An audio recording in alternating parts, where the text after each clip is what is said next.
Pour mieux connaître et comprendre la vie de ces hommes et femmes du fleuve, rejoignons Nabom, digne descendant des trouvères de Loire, qui colportait de village au château des histoires inspirées de faits réels ou imaginés.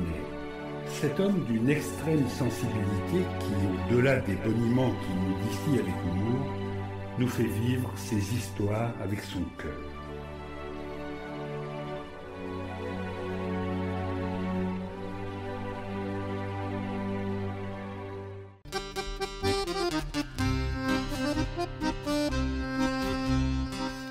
Bienvenue parmi le petit peuple de la rivière, celui qui durant toute l'histoire a vécu chichement de cette formidable aventure qui transforma la Loire en poumon économique du royaume. Comme souvent, pour que les richesses s'échangent et circulent, il convient que des humbles s'échinent au profit des riches marchands, des nobles et du roi. Je suis un gars de la rivière qui a fait tous les petits métiers de ceux qu'on ne met pas en lumière dans vos grandes et doctes assemblées.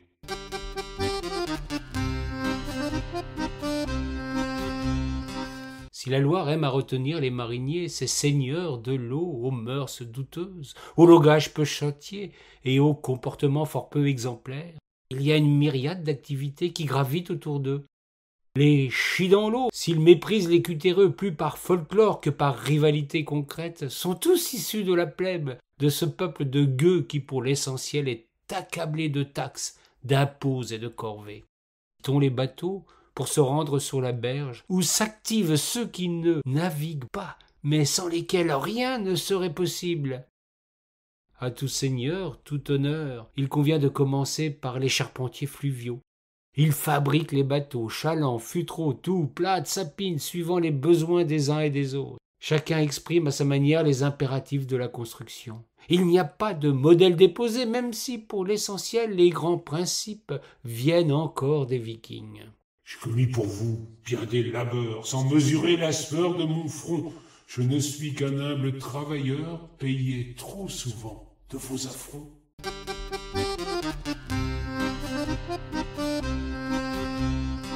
Le bateau construit, il faut en assurer l'étanchéité.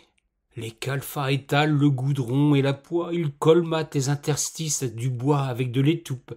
Ils respirent des odeurs et des effluves malsaines pour empocher 3 fois rien, comme beaucoup d'autres métiers qui vivaient d'expédients. C'est l'eau de la rivière.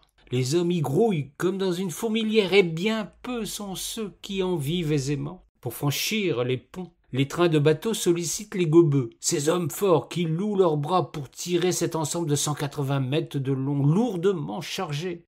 C'est un effort terrible, intense, pour quelques pièces qui améliorent tout juste l'ordinaire.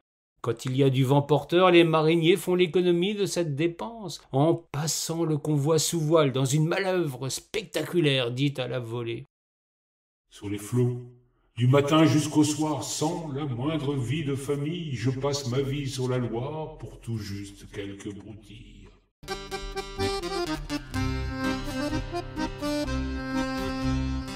Sur les quais, les portefaix, les charretiers, les marchands attendent les bateaux, les uns déchargent, les autres transportent quand les derniers font des affaires. Une grande partie du fret arrivant en Orléans jusqu'à l'ouverture des canaux de Briare puis d'Orléans transite ici avant de partir vers la capitale. La place du Martroi est devenue au fil du temps le nœud essentiel de cette activité. Sur l'eau, nous trouvons encore les tireux de jarres, les pêcheurs, les meuniers sur les moulins à nef. Chacun revendique sa place, peut parfois entrer en concurrence avec les autres métiers.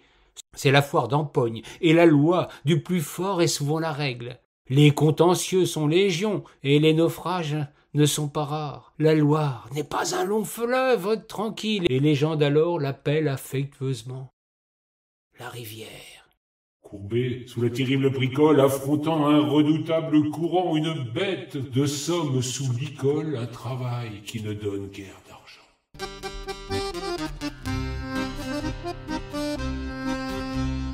Tous ces hommes dans la force de l'âge, et pour certains fort loin de chez eux, attirent naturellement le plus vieux métier du monde. Pour les mariniers, ce sont des bordeaux, maisons borgnes éclairées par des lanternes rouges où parfois le service est rendu pour 4 sous. Il convient de ne pas trop vider des bourses qui ne sont guère pleines. d'autres femmes s'affairent. Elles lavent le linge sale des familles bourgeoises, accroupies sur leur caisse à savon, maniant le battoir tout autant que la langue. Le métier est rude, si difficile que pas un homme ne s'aventure à mettre les mains dans l'eau froide.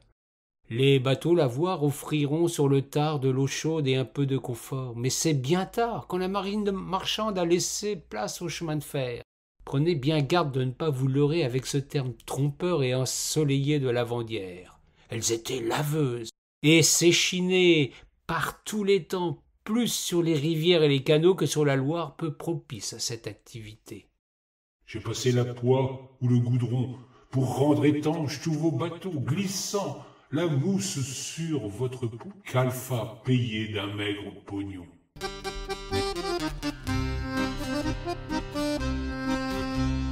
Certains manient l'aiguille pour coudre et réparer les voiles. Elles sont un des maillons d'une grande chaîne d'activités qui fleurit elle aussi en bord de rivière. Les paysans cultivent le chènevis, ils récoltent les grandes tiges qu'ils mettront à cuire dans l'eau avant d'en faire le chanvre qui fournira les cordages et les voiles.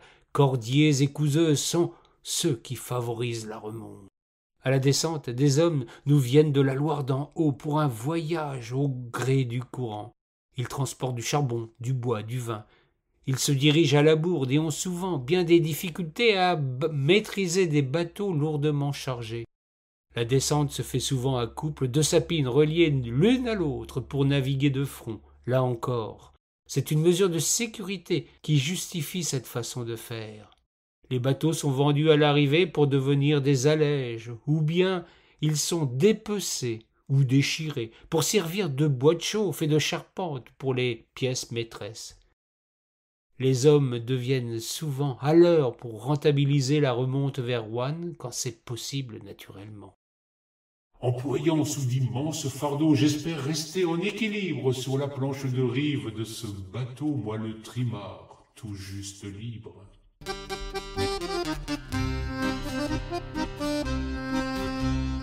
Le maraîchage, la vigne, l'agriculture profitent des bateaux pour transporter leurs produits. Le vin dans l'Orléanais a connu son heure de gloire, avec plus de 30 000 hectares de vignes et un quasi-monopole sur la vente vers Paris. La qualité fit progressivement défaut et le phylloxéra acheva d'abattre ce que la cupidité avait mis à mal.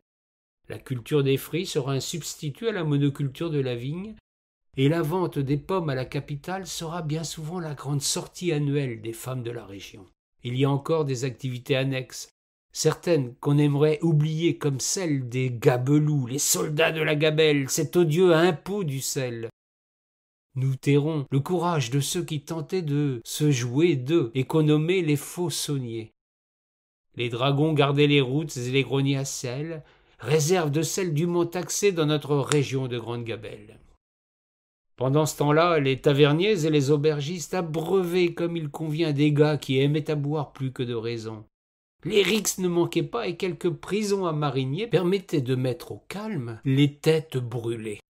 Ces richesses déchargées sans entrave proviennent d'outre-Atlantique, produites là-bas par des esclaves pour vous, les bourgeois de barrique.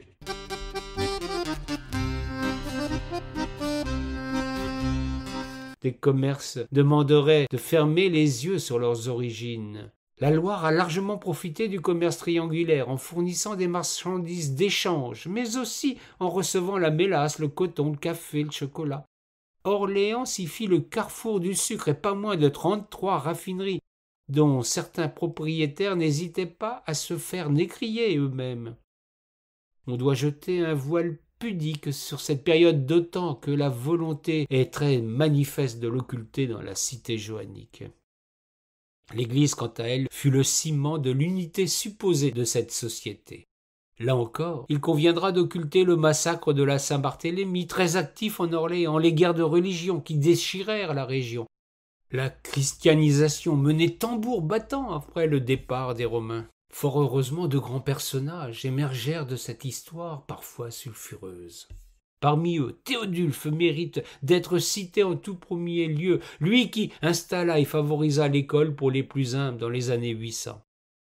Votre arrogance est une insulte pour nous tous, les humbles de ce quai. Un jour, vous ferez la culbute quand viendra la révolte des Glaqués.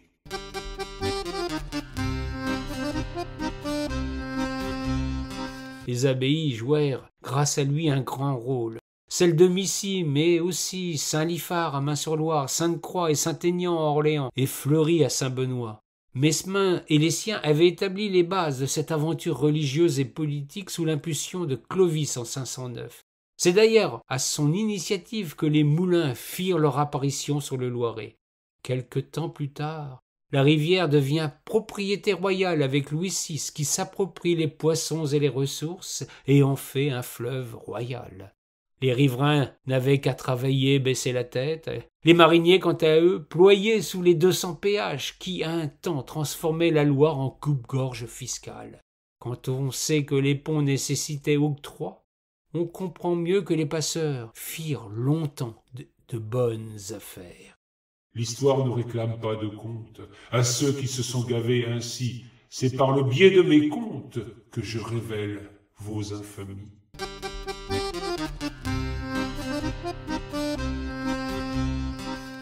Ainsi, ce monde que nous venons de décrire n'était pas idyllique, loin s'en faut.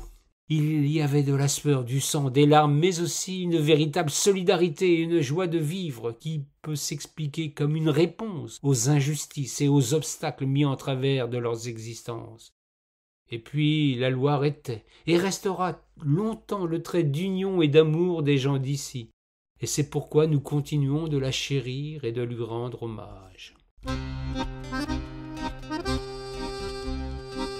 Nous sommes les crèves, la faim gagne petit, pauvre misère.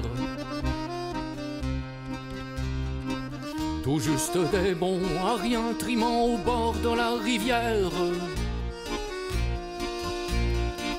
Que des marchands au ventre gras exploitent jusque à la trogne, se nourrissant sur nos gros bras et sans pitié et sans vergogne.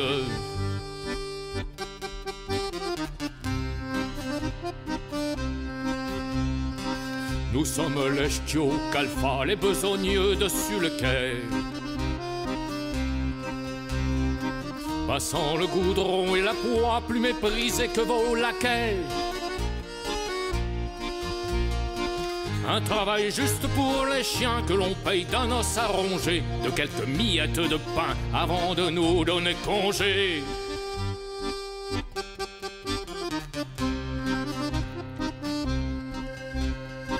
Nous sommes encore les portefeuilles, les costauds au pied des bateaux. Pour soulever tous vos effets et les porter sur les chariots. De nos vieilles mains calleuses, nous soulevons ces lourdes charges que vos moqueries si honteuses alourdissent encore davantage.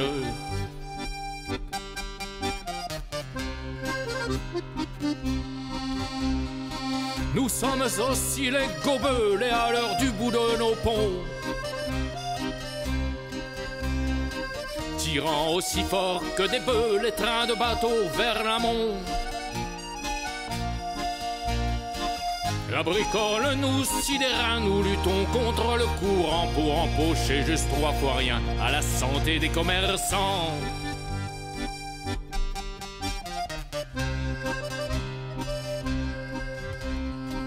Nous sommes les tireurs de sable et nous puisons dans la rivière. Les précieux grains si friables qui bâtissent votre chaumière. Tous les jours au milieu des flots, la queue de singe dans les mains, nous remplissons notre bateau en un labeur fort peu humain.